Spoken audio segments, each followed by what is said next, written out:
साथियों नमस्कार, मैं हरिश्चंद्र बर्णवाल एचबी शॉर्ट्स में आप सभी का स्वागत करता हूं। दोस्तों, अभिषेक बनर्जी के चक्कर में कपिल सिब्बल, भारत के सबसे बड़े वकीलों में से एक वकील, वो बुरी तरह से फंस गए हैं। अब देखिए, कपिल सिब्बल को फंसाना आसान नहीं होता दोस्तों, और वो हर मुद्दे पर बेबाकी से राय रखते हैं। सुप्रीम कोर्ट में जब जाते हैं तो कितनी बड़ी खबर बन जाती है आप जानते हैं। लेकिन दोस्तों, बंगाल के चक्कर में बड़े बड़े लोग ऐसे फंसते और घिरते जा रहे हैं कि आप सोच नहीं सकते। जो ताजा मामला है दोस्तों, ये कपिल सिब्बल साहब का है। अब देखिए, बंगाल में तो जो हिंसा है उसका तो एक इतिहास है, और ये कोई दूसरा नहीं है तो टीएमसी वाले ही कहते थे भाई।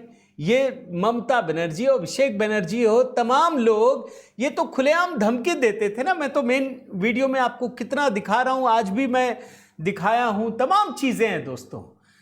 कभी कपिल सिब्बल की जुबान तक नहीं खुली, कुछ नहीं हुआ।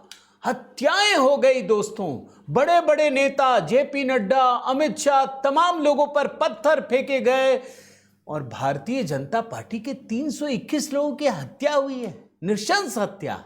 कभी कपिल सिब्बल की जुबान तक नहीं खुली।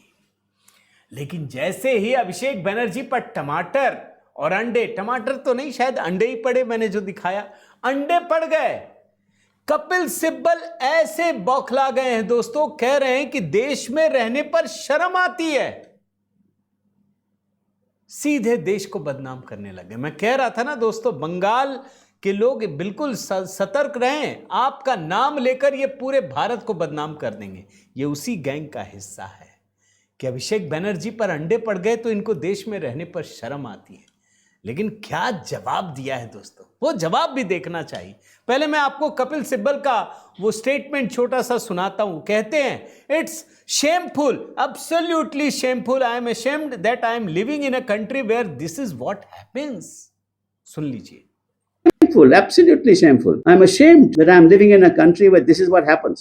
ये कह रहे हैं अंग्रेजी में, ये शर्मनाक है, बहुत शर्मनाक।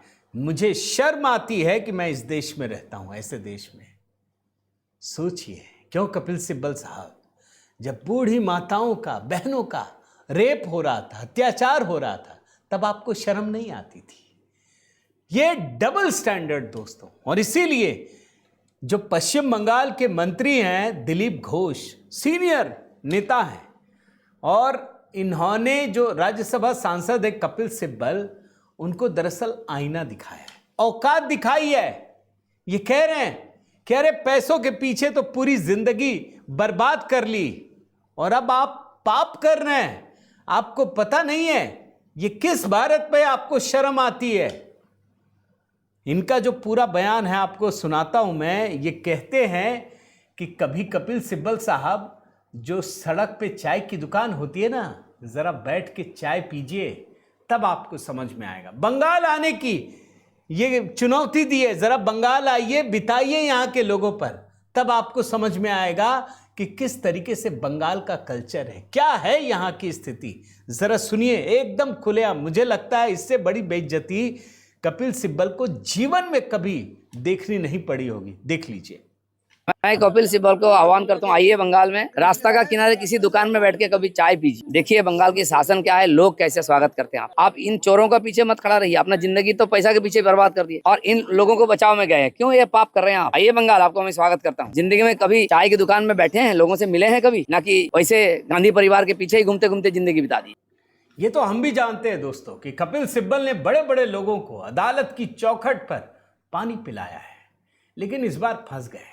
इस बार फंस इसलिए गए दोस्तों कि कोई सोशल मीडिया में बाढ़ आई हुई है। आप सिर्फ पलट लें टीएमसी के अत्याचारों की कहानी, इस पर तो सैकड़ों किताब लिखी जा सकती है, कभी खत्म नहीं होगा।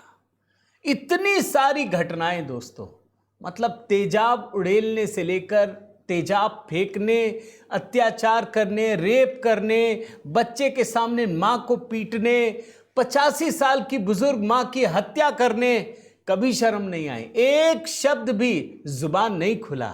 मैं तो राहुल गांधी का भी देख रहा था दोस्तों, लोग सवाल उठा रहे हैं, कह रहे आपके कांग्रेस के कार्यकर्ता की हत्या हो गई, आपकी जुबान नहीं खुली। और अभिषेक बनर्जी पर अंडे फेंक दिए तो आपको लोकतंत्र खतरे में नजर आ रहा है।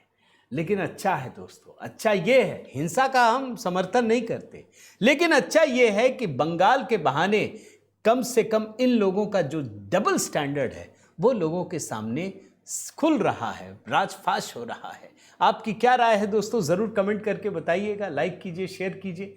अगर आपने HB शॉर्ट्स को सब्सक्राइब नहीं किया है तो ज़रूर कीजिएगा। बहुत बहुत धन्यवाद। जय सिया राम।